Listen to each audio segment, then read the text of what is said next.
Salve, salve, guerreiros e guerreiras! Vamos todos entrando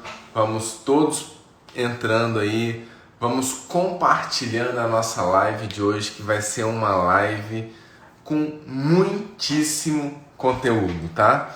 Então vamos entrando, vamos compartilhando, chama aí os amigos, né? Clica aí no botãozinho, chama todo mundo aí para participar desse nosso bate-papo, tá? Porque inclusive pode pegar uma caneta, pode pegar lápis aí, que vai ter bastante conteúdo para vocês anotarem, tá bom? Então pontualmente aqui 7h30, o colega colocou aí pontual, eu sou muito pontual com minhas coisas, né? Não gosto de atrasar para nada, minha vida inteira é assim.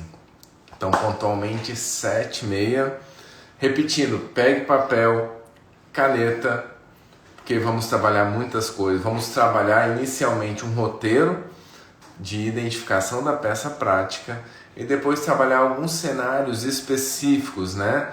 E um dos mais tormentosos que eu vejo que as pessoas questionam, né? A questão da temporária e a questão da preventiva, tá? A questão da preventiva. E além de outros pontos, por exemplo, a questão da busca e apreensão, sequestro, infiltração de agentes e ação controlada. Então, tiver alguma dúvida, pode falar aí também que a gente vai conversando, beleza, pessoal? Então, vamos começar aí no que a gente precisa efetivamente trabalhar. Repetindo, chama o pessoal aí, compartilha a live, vamos enviar aí para difundirmos o conhecimento, né? O melhor conhecimento que tem é aquele gratuito. E essa live de hoje vai ter muitos pontos importantes para a gente trabalhar, beleza?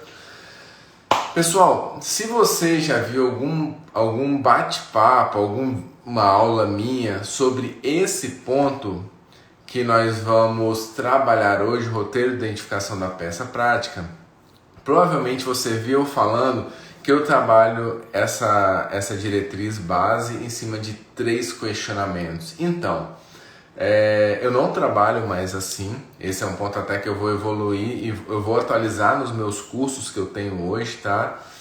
Eu trabalho hoje esse ponto em cima de 4 questionamentos e não mais de 3. Por que em cima de 4? Porque um dos questionamentos, que é esse primeiro que eu vou trabalhar agora com vocês, começar pelo primeiro questionamento, era um ponto que muitas pessoas deixavam passar. E é um ponto que tem que ser trabalhado sim dentro do que se apresenta no âmbito dos concursos públicos, né? Tá bom, pessoal? Vamos lá então, efetivamente começar o nosso bate-papo. Tá? Então vamos começar pelo roteiro de identificação da peça prática, beleza? Anotem aí, primeira pergunta, ela pode até parecer meio lógica, mas as pessoas simplesmente se esquecem de questionar, né? Qual que é a primeira pergunta? O que o enunciado da prova te dá sobre informação? O que o enunciado da prova te dá sobre informação? Observem, eu vou tratar aqui com 2 exemplos com vocês, né? No curso eu trabalho isso de forma mais ampla, trabalhando mais questionamento, mais exemplos, né? Mas só para vocês entenderem o que eu quero dizer com isso. PCES 2019. A peça prática do concurso de delegado da Polícia Civil do Espírito Santo, ela termina com a seguinte frase, abre aspas: diante dos fatos narrados, na qualidade de delegado de polícia responsável por tomar as providências legais para formalizar o início da investigação, elabore o procedimento policial necessário à apuração do fato. Então, meus amigos, a própria questão de concurso público afirma para você formalizar o início da investigação. Como assim, professor? A formalização do início da investigação induz a uma peça que é o quê? a portaria. Então, por isso que esse primeiro questionamento do roteiro de identificação da peça prática ele é irrelevante. Qual é? Você entender as informações que a prova te dá, o enunciado que a prova te dá. Quer ver um outro exemplo? Segundo exemplo, PCPA 2016. PCPA 2016. Enquanto que na PCS 2019 nós tínhamos uma portaria, na PCPA 2016 ele tinha a seguinte diretriz para o candidato, abre aspas. Tem uma reticências, né, que eu não peguei o enunciado inteiro aqui para trabalhar com vocês, mas ele pede que você, na qualidade de delegado de polícia, produza a peça conclusiva, relatando o apurado à autoridade judiciária.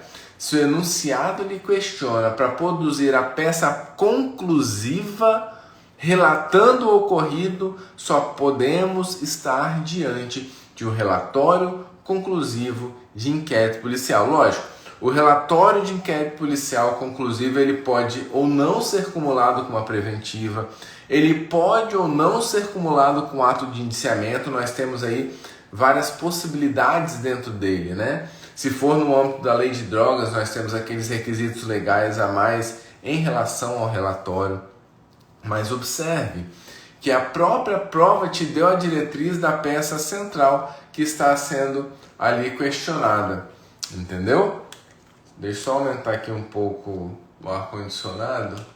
Aí. Então, a própria prova te dá a diretriz em alguns casos. É importante, portanto, você se ligar para esses detalhes, né? Quer ver um outro exemplo também que é da importância do enunciado? Professor, né, sempre uma pergunta que me fazem, né? As provas, elas podem sempre pedir no concurso, né, somente as medidas cautelares ou abrange também, via de consequência, uma portaria, umas medidas não cautelares propriamente ditas, né? Portaria, relatório conclusivo, ato de indiciamento. Então, vários concursos no dia da prova, às vezes o edital ele é aberto, né? Trabalha isso de forma bem aberta. Mas no dia da prova, às vezes a banca afirma o seguinte, né? Você, na qualidade de delegado de polícia, redija a peça de natureza cautelar ou redija a medida cautelar cabível ao caso. Quando a questão, isso em todos os concursos até hoje, ela apresenta a diretriz, né, nesse caso concreto, da medida cautelar, ela afasta, via de consequência, o quê? Todos os atos ordinários de investigação, por exemplo, portaria, por exemplo, relatório conclusivo do IP, por exemplo, né, o ato de indiciamento, focando, portanto, somente nas medidas cautelares, tá? Então, desse roteiro, né, que nós estamos trabalhando aqui para a identificação da peça prática, a primeira pergunta que você tem que fazer é o que a prova te apresenta, o que o enunciado da prova te apresenta. Trabalhamos aqui, portanto, 3 cenários. No meu caso eu vou trabalhar com outros exemplos, né? Mas o tempo nosso aqui é mais exíguo e ficamos então com esses exemplos. Superada a primeira pergunta, que é exatamente a diretriz do enunciado, você precisa então questionar o quê? Qual que é a pergunta 2? Qual o crime cometido no caso que é apresentado pela questão? A identificação do crime é um ponto essencial. Por quê? Porque certos cenários, né, já vão apresentar uma delimitação maior em relação ao cabimento de uma medida cautelar. Por exemplo, os colegas estão fazendo os questionamentos, eu estou vendo, tá? Não está passando despercebido. Eu vou voltar neles, tá? Os questionamentos da temporária aí, né, e da preventiva, vou voltar na sequência e no momento mais adequado em relação aos demais questionamentos, tá bom? Então, a identificação do crime cometido, ele é um ponto especialmente relevante para a identificação. Por exemplo, se eu tenho um crime que, em tese, não está no rol taxativo da prisão temporária, eu já vou afastar, via de consequência, a prisão temporária, né? Se igualmente em relação à interceptação telefônica, a interceptação telefônica, ela tem o seu requisito específico, né? Lá da lei de regência da matéria. Deixa eu só abrir aqui, acabou que eu não abri a lei da interceptação. Mas a lei que é a 9296, eu queria pegar o número dela, né? Então, a lei coloca ali que o crime tem que ser punido com o quê? Com reclusão, artigo 2º, inciso 3. Então, isso já é uma diretriz a mais. Então, a partir do crime, você começa a ter certas delimitações. Por exemplo, se um crime que é narrado incide na lei 12.850, você então tem uma nova possibilidade, uma série de novas possibilidades de medidas cautelares, né? Trabalhando como exemplo a lei 12.850, que é a lei das ORCRIMs. E aí vamos trabalhar com ação controlada, infiltração de agentes. Então a identificação do crime, ele é importantíssimo para direcionarmos o roteiro de identificação da peça prática. Tá bom? Então fizemos já a pergunta 1, que é compreender a questão que está na sua frente, de que modo isso se apresenta. A pergunta 2, que é a identificação do crime. A pergunta de número 3, qual a fase da investigação? E aí nós temos 3 fases investigativas, né? 3 fases investigativas. Fase 1, o início da investigação. Aqui eu posso trabalhar única e exclusivamente com a medida da portaria. Ah, professor, eu posso acumular a portaria com uma temporária? Eu posso acumular a portaria com uma preventiva? A meu ver, isso é absolutamente incompatível, né? A portaria é um ato interno ao inquérito policial. Há um pedido de prisão, uma representação por busca, são atos, né? Esses dois são atos externos. O direcionamento, a estrutura são bem distintas. Então você não consegue acumular em um só ato, em uma só peça, atos que são internos à investigação e atos que são externos a investigação criminal, né? Isso é até um ponto relevante, tá bom? Nós temos então uma das fases é o início da investigação criminal, temos o meio da investigação criminal, que eu vou deixar para falar depois. Nós temos questão do fim da investigação criminal. Em relação ao fim da investigação criminal, nós temos somente um ato processual, né? Que é a medida cautelar, o relatório conclusivo de inquérito policial, relatório conclusivo do inquérito policial. E o relatório conclusivo, ele pode ser ou não acumulado com uma preventiva. Cabe temporária, professor? Vamos ver na sequência quando trabalharmos temporária e preventivo. Cabe temporária no âmbito de um relatório conclusivo? Isso é um ponto para a sequência.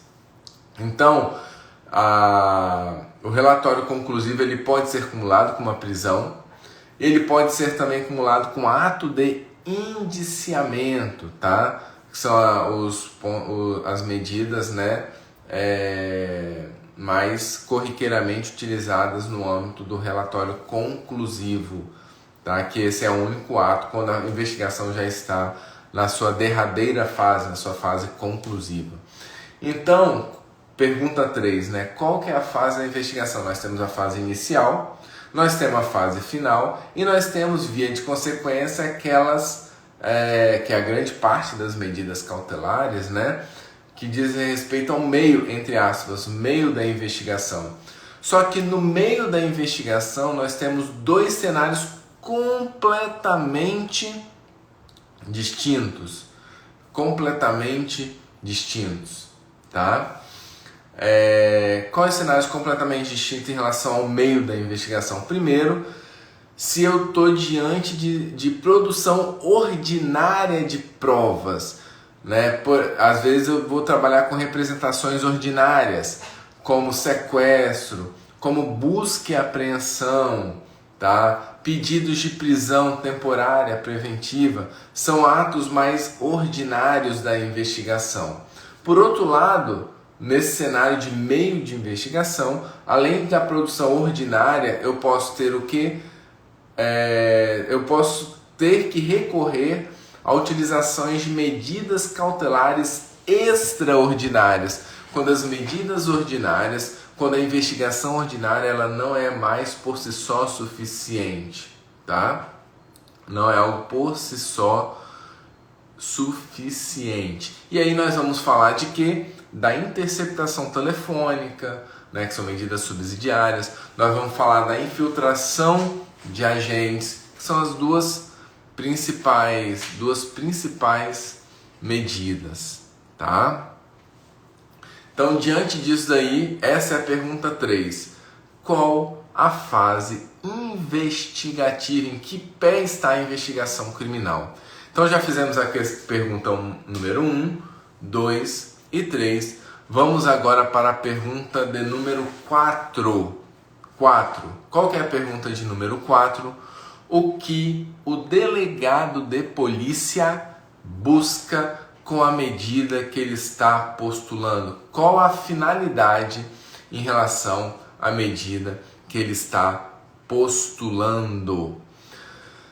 Aí depende. Nós temos 3 finalidades possíveis no âmbito da investigação, no âmbito da investigação, né? A primeira delas que é a produção de elementos de informação.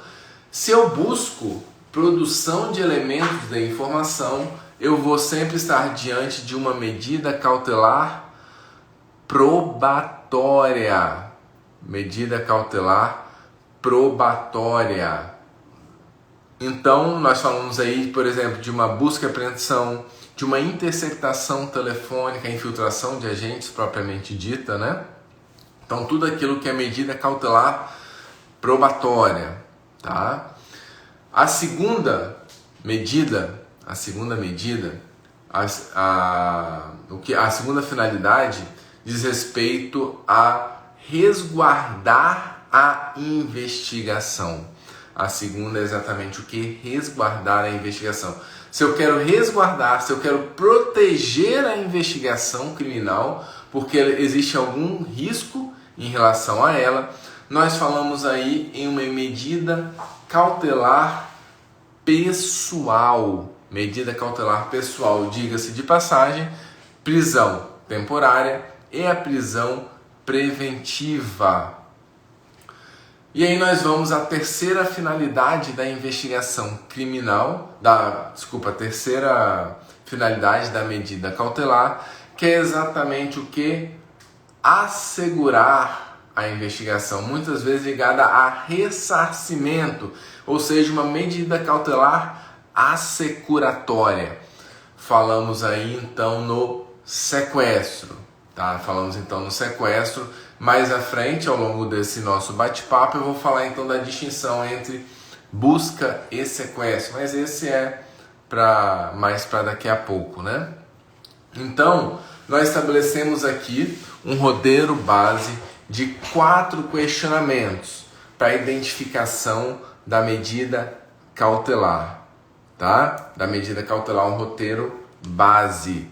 Na sequência agora, então, nós vamos ver, né, as distinções entre temporária e preventiva, infiltração de agentes cumulada ou não com a ação controlada, busca e apreensão, né, e a questão do sequestro.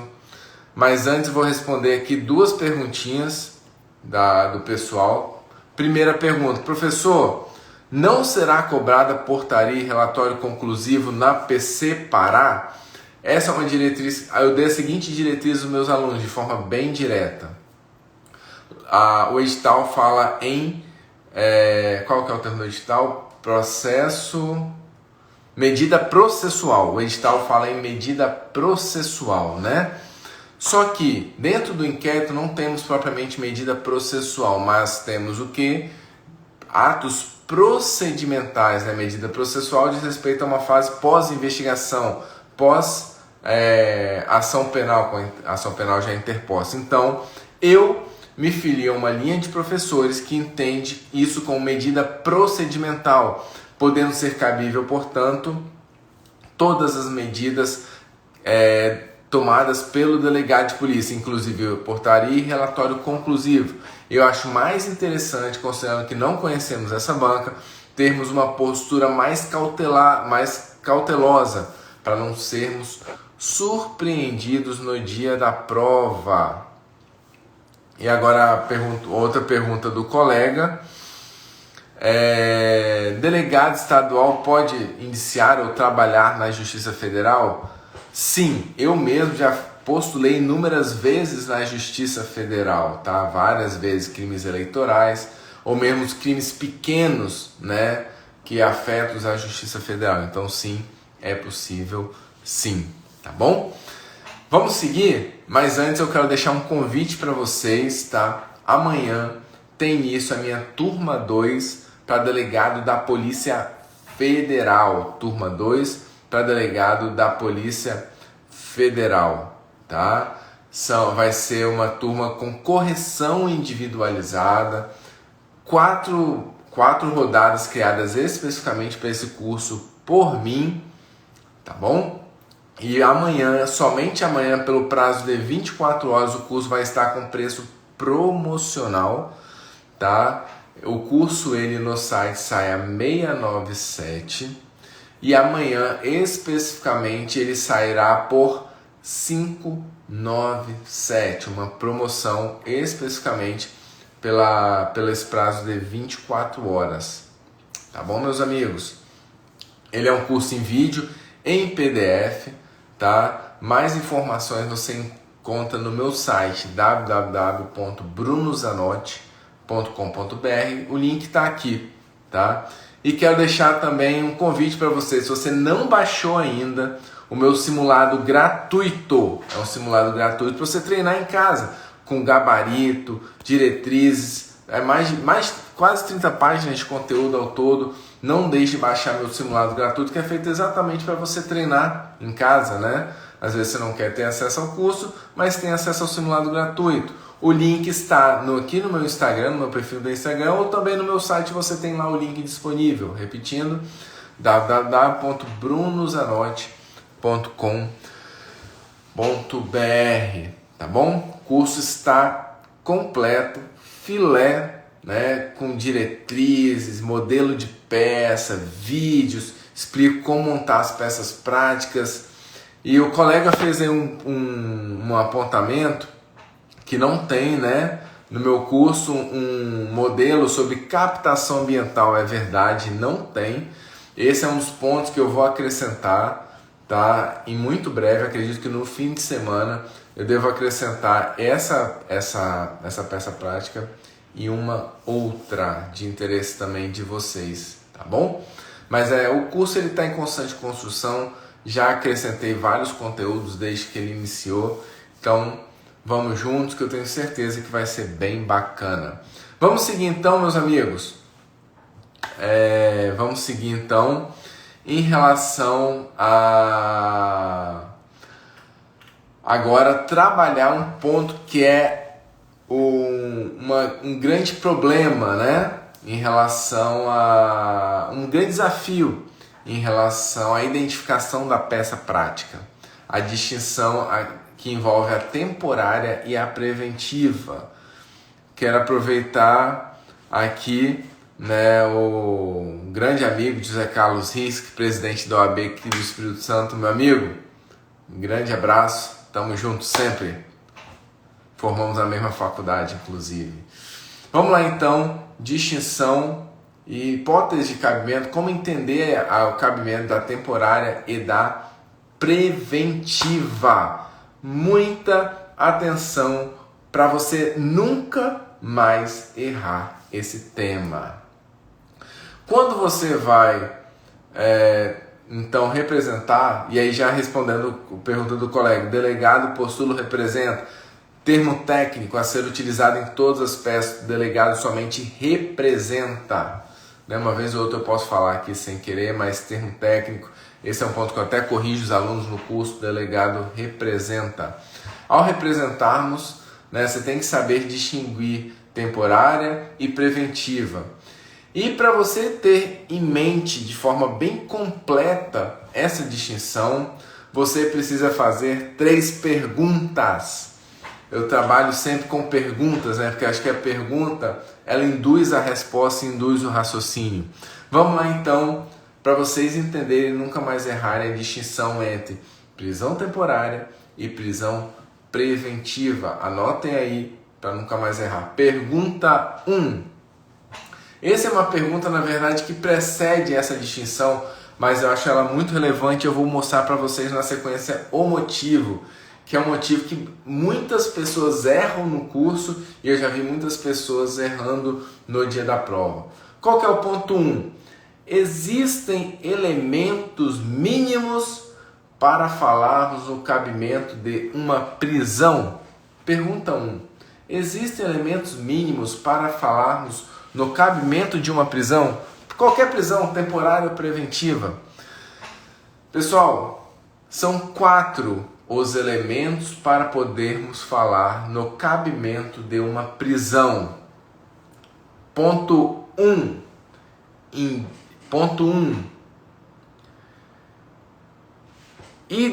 Indícios de autoria e prova da materialidade. Vou falar primeiro os 4 requisitos, na sequência eu falo o problema que todo mundo erra. Vamos fazer assim? Ponto 1. Indícios de autoria e prova da materialidade. Indício de autoria e prova da materialidade. Inciso 2. O risco da liberdade. Periculum libertatis, propriamente dito, que é diferente na temporária e na preventiva, mas esse não é um ponto que eu não vou trabalhar aqui com vocês neste momento. Então, ponto 2. Periculum libertatis. O risco da liberdade do cidadão. Ponto 3. Insuficiência das medidas cautelares diversas da prisão. Ponto 3. Insuficiência das medidas cautelares diversas da prisão. Ah, professor, esse é um ponto trabalhado na preventiva e não é um ponto que tem que estar presente na temporária. Verdade? Nos termos do Código de Processo Penal, sim. Mas nos termos da doutrina, hoje praticamente já pacífica, a resposta é não. E pelo que eu tenho visto, a jurisprudência começa a trabalhar também dessa forma. Então, a medida cautelar diversa da prisão, a insuficiência da medida cautelar diversa da prisão é também um requisito a ser comprovado no âmbito da temporária, e eu trabalho dessa forma sim no meu curso, tá? E aí, Auri Lopes Júnior, praticamente todos os processualistas hoje, o Renato Brasileiro, também já vão trabalhar esse ponto, O Pacelli escreve também isso, já é basicamente unânime na doutrina. Então, 3 requisitos. Terceiro requisito, insuficiência das medidas cautelares. 4º requisito, eu deixei isso por último, de forma consciente, porque é o ponto que todo mundo erra. Identificação ou qualificação mínima de pelo menos uma pessoa. Repito, identificação ou qualificação mínima de pelo menos uma pessoa. Vou dar um exemplo aqui que eu vejo que vários alunos erram comigo. Imagina um caso, que eu tenho lá envolvendo tráfico de drogas e eu consigo, ao longo da identificação, identificar que 2 pessoas são ali, traficando, estão na traficância de forma reiterada há tempo já. O nome de um apelido que eu consigo identificar é Droguinha, vamos supor aí um nome, e o nome do outro é Dedo Mole, supostamente utilizando também, por ele utilizar arma de fogo, e homicídios e tal. Então eu tenho ali Droguinha e Dedo Mole. E eu vejo vários alunos, então, eu tenho risco da liberdade? Tenho. As medidas cautelares diversas da prisão são suficientes? Não são, então a prisão é cabível. Eu tenho aí indícios, né, bem genéricos de autoria e prova efetiva da materialidade, mas eu não tenho identificação, qualificação de pelo menos uma pessoa. Observe o seguinte, se eu tenho somente a alcunha da pessoa, eu não tenho como postular e representar pela prisão temporária, pela prisão preventiva, tá? Eu preciso de dados mínimos. Observe o seguinte, o mandado de prisão, ele é identificado no cidadão, vai ter nome da pessoa, muitas das vezes ainda vai ter nome da filiação, pai e mãe, porque o mandado ele é identificado, ele é individualizado. Então a representação feita pelo delegado também tem que ser individualizada. Exatamente por isso que as questões de concurso até hoje, que trabalharam essas representações, ele identifica o nome da pessoa, Eduardo Silva Neto, né? Porque você já tem uma identificação, não é só a alcunha da pessoa. Deu para entender? Então, esse é um requisito para que seja cabível, esses 4, né? São requisitos que têm que estar acumulados para ser cabível qualquer tipo de pedido de prisão. Beleza? Ponto 2. Ponto 1, então, existem elementos mínimos para ser cabível uma prisão? Ponto 2. Qual o andamento da investigação? E aí eu pergunto para vocês e quero ver vocês colocando aí. Se a investigação está finalizada, sem diligências pendentes, da investigação concluída, cabe temporária e cabe preventiva ou cabe somente uma das duas medidas? Pergunto para vocês, quero ver vocês participando, se a investigação está concluída.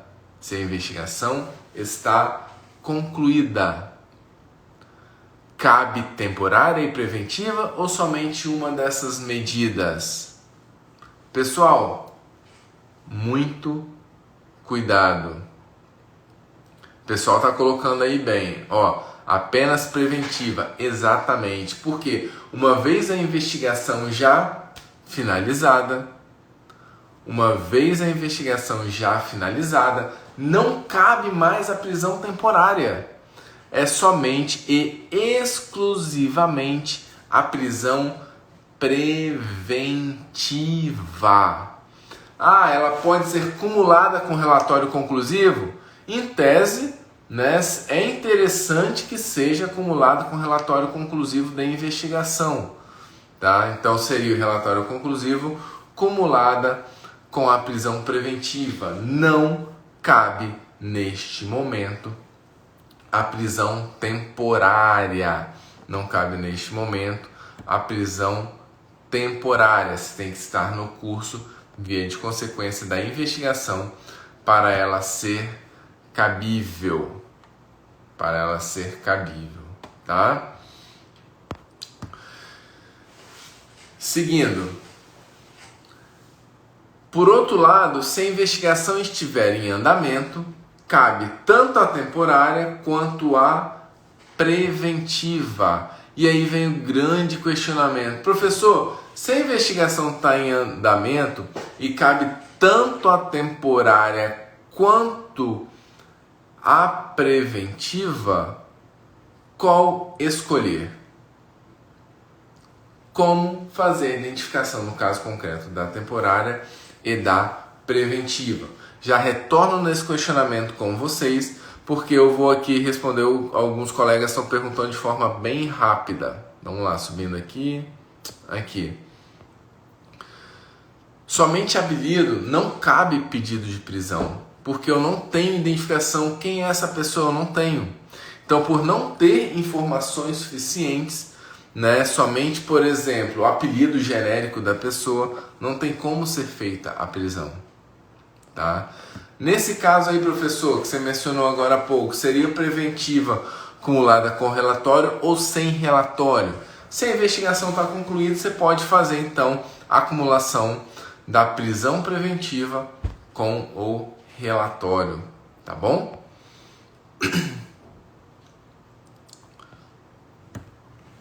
Vamos lá então, seguindo aqui.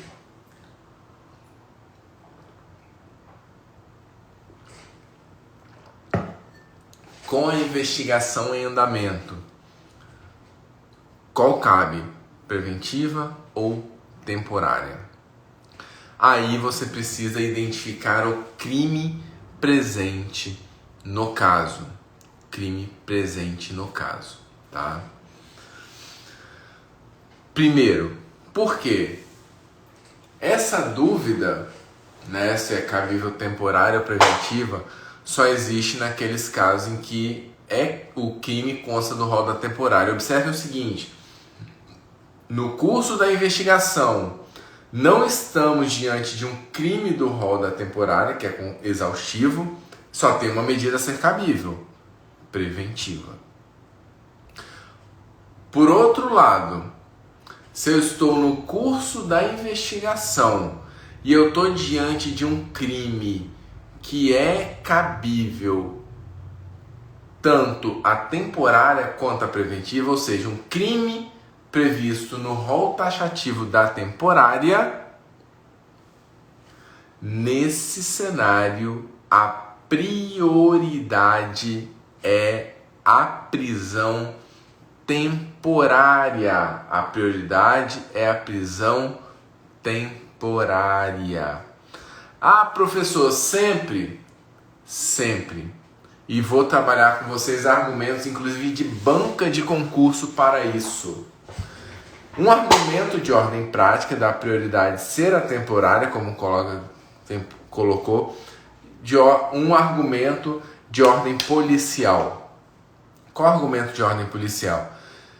Se eu tenho um caso que eu admito tanto a temporária quanto a preventiva, eu nunca, enquanto delegado, vou pedir a preventiva. Vou pedir sempre a temporária, porque eu ganho o prazo da temporária para depois somente pedir a preventiva, entendeu? Eu ganho a temporária, a sua renovação, para depois somente para a preventiva. Então eu ganho mais tempo de efetivamente fazer e dar sequência à minha investigação criminal. Esse é um argumento de ordem prático policial. Só que eu também quero trabalhar com vocês um argumento à luz das bancas de concurso público. Duas questões, desculpa. CESP, PC da Bahia 2013, estou pegando aqui minha cola, né, as datas dos concursos. CESP, PC Bahia 2013, VUNESP, PC Ceará 2015. Eram dois casos que era exatamente isso. Cabia temporária, cabia preventiva. Então, alguns alunos fizeram temporária, alguns alunos fizeram preventiva. Qual foi o gabarito? Prisão temporária. De forma correta, a meu ver. Por quê? Porque ela é a prisão típica da investigação policial. Prisão típica é a representação típica do delegado de polícia, só cabível durante a investigação criminal. Então, à luz, tudo que eu estou falando aqui com vocês, todas as diretrizes que eu estou falando com vocês, tem por base, via de consequência, estudo feito em cima do que as bancas já trabalharam até hoje sobre prisão temporária e prisão preventiva. E, ao meu ver, elas trabalharam isso de forma correta. Repetindo, PCBA 2013 e PC Ceará 2015 era cabível tanto temporária e quanto preventiva. E as bancas escolheram como resposta ideal o quê? Prisão temporária. Porque se no caso é cabível as duas, a temporária tem preferência sobre a prisão preventiva. Sempre consoante que foi colocado pela CESP e pela VUNESP, tá bom? Então, já temos aí histórico sobre a temática, tá bom? Pessoal, dentro desses daí a gente consegue agora distinguir facilmente prisão temporária de prisão preventiva. Ficou fácil agora, né? Vamos ser sinceros. Seguindo, busca e apreensão e sequestro. Para distinguir cabimento de busca, apreensão e sequestro, eu gosto de utilizar um exemplo que para mim é muito claro, que vocês nunca mais vão errar. Imagine o seguinte caso: 2 veículos são furtados, veículo 1, veículo 2. Desses 2 veículos, cabe o quê? Busca e apreensão desses 2 crimes. Porque o objeto do crime são os veículos e eles foram furtados e, via de consequência, eles podem ser objeto da busca, né, para conseguirmos ele de volta.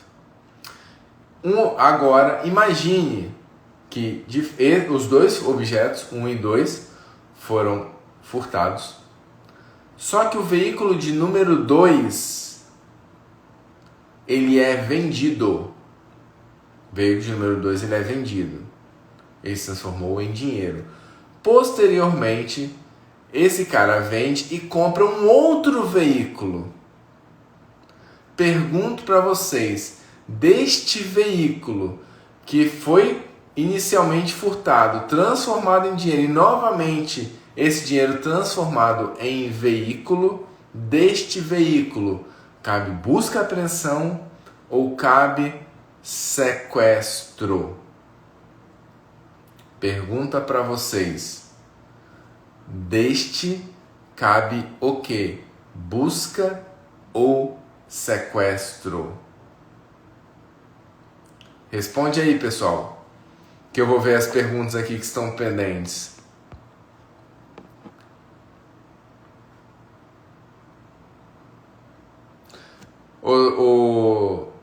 Teles, eu vou voltar nessa pergunta aí sua na sequência, que ela é bem interessante, né?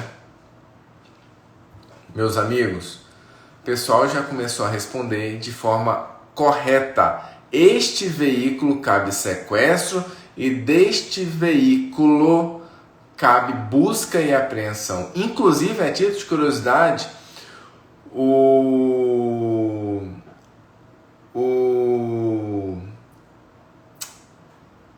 meu simulado gratuito que eu tenho, que eu disponibilizo para vocês baixarem, né, que está no link aqui do meu Instagram, ou mesmo no meu site, www.brunosamage.com.br, ele vai trabalhar exatamente esse ponto, exatamente esse cenário. Um de busca e o outro, o número 2, sequestro. Busca porque ele é o próprio objeto ilícito. O outro cabe sequestro porque ele é um bem de origem, de proveniência ilícita, né? No qual ele foi transformado ali em um outro bem. Então nós temos aí um caso de busca e um caso de sequestro. Perfeito. Então, o próprio artigo 126 do Código de Processo Penal é bem claro. Para a decretação do sequestro, bastará a existência de indícios veementes da proveniência ilícita do bem. Ele comprou esse bem em razão da origem ilícita da venda do carro inicialmente furtado. Beleza, pessoal? Vamos lá, o colega perguntou aqui, vou seguir na sequência, né, para a questão da infiltração de agentes e ação controlada. Só para fechar a questão da temporária, né, e da preventiva, o colega pergunta, 2 crimes, um admite temporária e o outro não. Eu vou representar pela preventiva ser presentes os requisitos? Você vai fazer uma peça, uma representação acumulada. Esse é até um dos pontos, eu fiz uma peça exatamente sobre a sua questão Não lembro se foi agora no meu curso da PC Pará ou o meu curso da Polícia Federal. Não foi Polícia Federal, acho que foi Polícia Pará ou Paraná, enfim. Nesse caso, você vai fazer uma representação cumulando temporária em relação ao crime e preventiva em relação ao outro crime, né? Então serão duas representações dentro da mesma medida cautelar, tá bom? Professor, como distinguir, né, se a questão está pedindo medida cautelar de prisão ou medida cautelar diversa da prisão? Cara, não existe resposta pronta para isso, né? Isso aí é muito do feeling, porque a medida de prisão ela vai se apresentar como excessiva, né? Às vezes, né, é um caso que a pessoa não tem histórico criminal, não está ameaçando testemunhas, então é aquele crime isolado sem nenhum outro crime, tá? Às vezes a pessoa se apresentou na delegacia, não tem nenhum outro histórico. Então são vários detalhes que a gente precisa analisar, né, para ser cabível então a medida cautelar diversa da prisão. Porque a medida cautelar de prisão, a restritiva de liberdade, ela vai se apresentar então como excessiva, tá bom, meus amigos? Ela vai se apresentar então como excessiva. Vamos lá.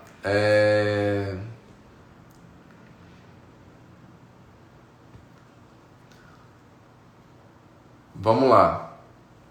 Existe a possibilidade de uma busca para capturar criminoso? Sim. Essa é até uma questão, né, que foi até objeto da minha última rodada da Polícia Federal, tá? Sempre que existir a possibilidade de prender uma pessoa, você pode ao mesmo tempo fazer uma representação por prisão preventiva ou temporária, depender do caso concreto, né? E só lembrando aqui da pergunta, como existe a possibilidade de uma... Deixa eu dividir a sua pergunta em duas, que vai ficar melhor de eu trabalhar a temática. Existe a possibilidade de uma busca para capturar criminoso? Sim. Muitas vezes, nesse caso, na atividade policial, a gente faz o pedido de prisão do cidadão e exatamente pelo fato de somente o pedido de prisão não me fundamentar, não me justificar a entrar na casa da pessoa, eu faço um pedido de prisão cumulado com um pedido de busca, né? Então a busca ela me autoriza a entrar na casa da pessoa para prender então um criminoso. Existe essa possibilidade sim. Vamos para a segunda pergunta. Poderia fazer uma busca para cumprir o sequestro? Poderia fazer uma... Aqui, né, a gente está falando do Cuidado. Todo sequestro? Não. O sequestro de bem imóvel, né, ele é feito no respectivo cartório. Então você não precisa fazer uma busca, né, já que ele é feito no cartório. E o sequestro do bem imóvel, ele é feito no Detran, tá? Então você não precisa de uma busca e apreensão para cumprimento do sequestro, já que são questões meramente de ordem formal, entendeu? Pessoal, deixa eu dar sequência aqui para eu finalizar e depois, na sequência então eu continuo com os questionamentos, beleza? Último ponto da nossa live aqui então diz respeito a um questionamento que eu recebo com muitíssima frequência.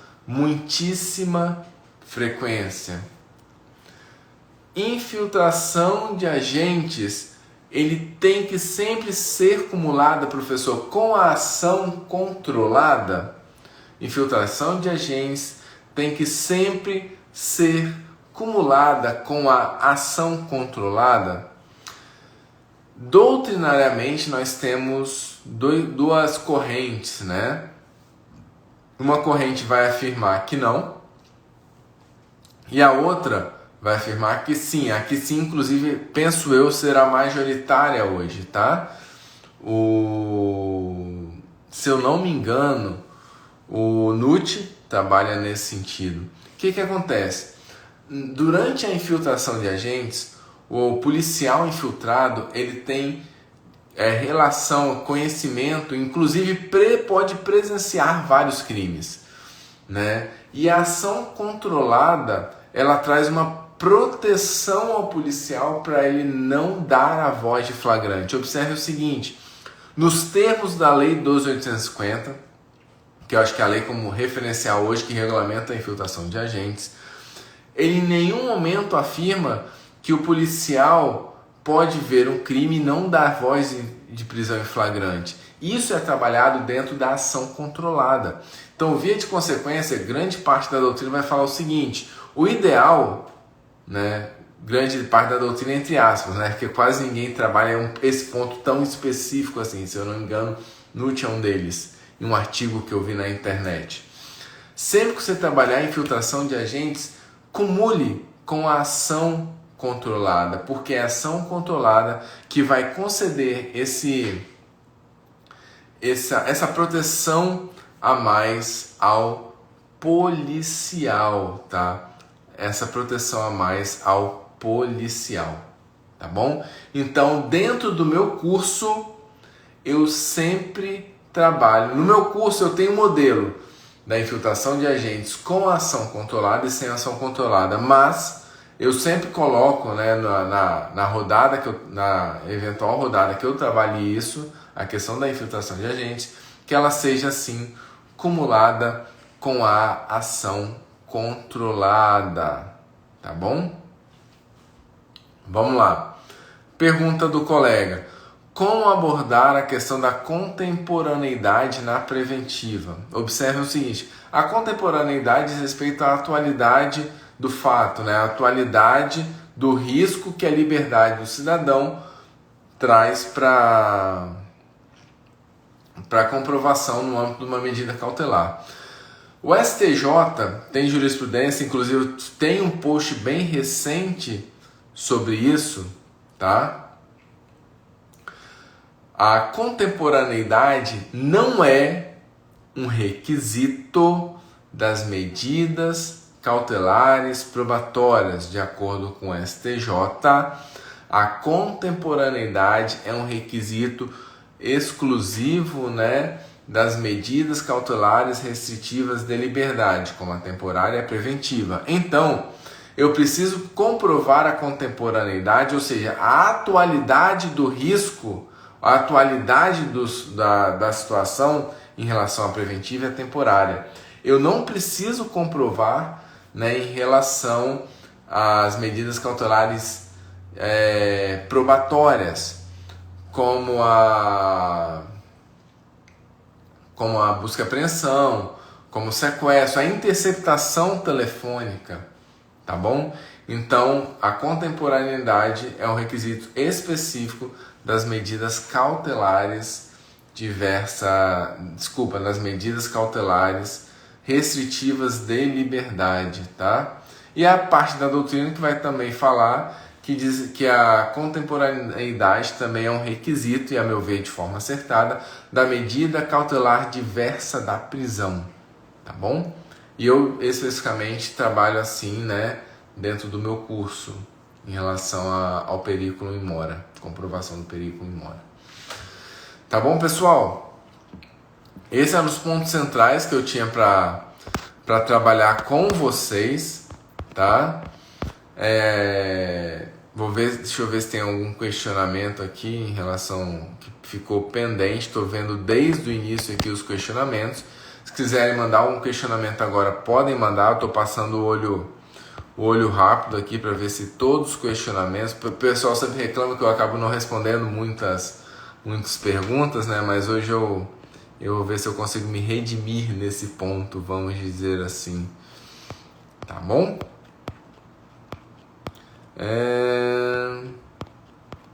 Respondida essa, respondida. Deixa eu ver esse daqui. Respondido. Respondido.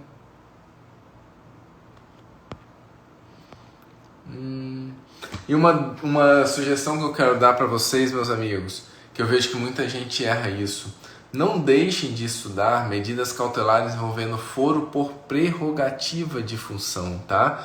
Eu vejo muitos alunos meus que chegam despreparados. Então esse é um ponto que eu trabalho no curso, né? Sempre tem uma rodada sobre isso, que é uma preocupação efetiva que eu tenho. Porque se cair, eu vejo que muita gente vai ter dificuldade para trabalhar com isso daí, né?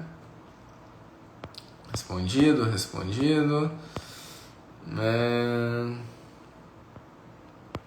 Já estou chegando aqui no final, tá? Para vocês que estão aí aguardando.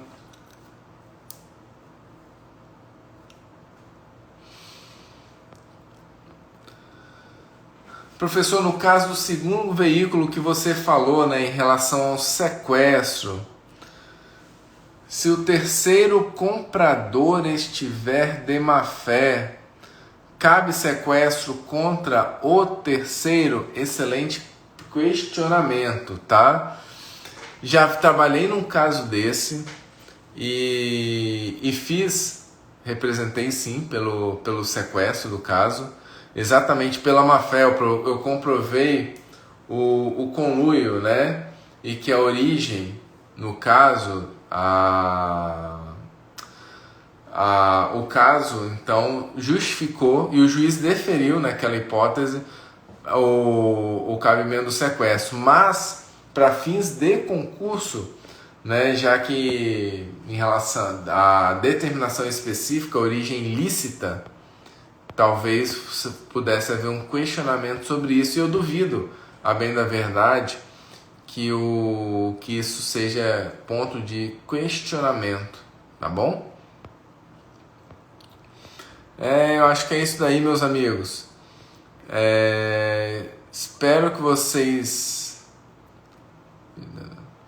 tenham tirado todas as dúvidas, tá? E conheçam a proposta do meu curso no site www.brunozanotti.com.br, que amanhã vai ter início, então, né, o curso, na turma 2 do curso com correção individualizada para a Polícia Federal. Tenho ainda os cursos sem correção individualizada para a Polícia Civil do Paraná, Polícia Civil do Pará, tem ainda a Polícia Paraná, Pará e Polícia Federal também sem correção individualizada, tá? Meus amigos, finalizo por aqui, a live vai ficar salva sim, acho que foi muito enriquecedora, tá bom? E vejo vocês então no nosso próximo bate-papo. Um grande abraço e fiquem todos com Deus. Não deixem de estudar, né, por causa da paralisação dos concursos. Eu vejo várias, inclusive pessoas que eu acompanho há muitos anos, parando de estudar para concurso, já que não tem perspectiva, né, muito concreta de um concurso estadual. Não, repito, não, pela terceira vez, não pare de estudar. Aproveite esse momento para você se dedicar, pense nisso como um tempo a mais que você tem, né? Acredite que quando voltar a termos os concursos de forma mais abundante, você vai ter então a chance de estar efetivamente muito mais preparado do que você está hoje, tá bom? Então acredite em você, dê o seu melhor, seja a melhor versão que você pode ser de você mesmo. Acorde todos os dias com o seguinte pensamento: hoje eu posso ser melhor do que ontem. Tá bom, meus amigos? Então, não deixem de estudar e um grande abraço. Até a nossa próxima live. Fiquem todos com Deus e uma boa noite.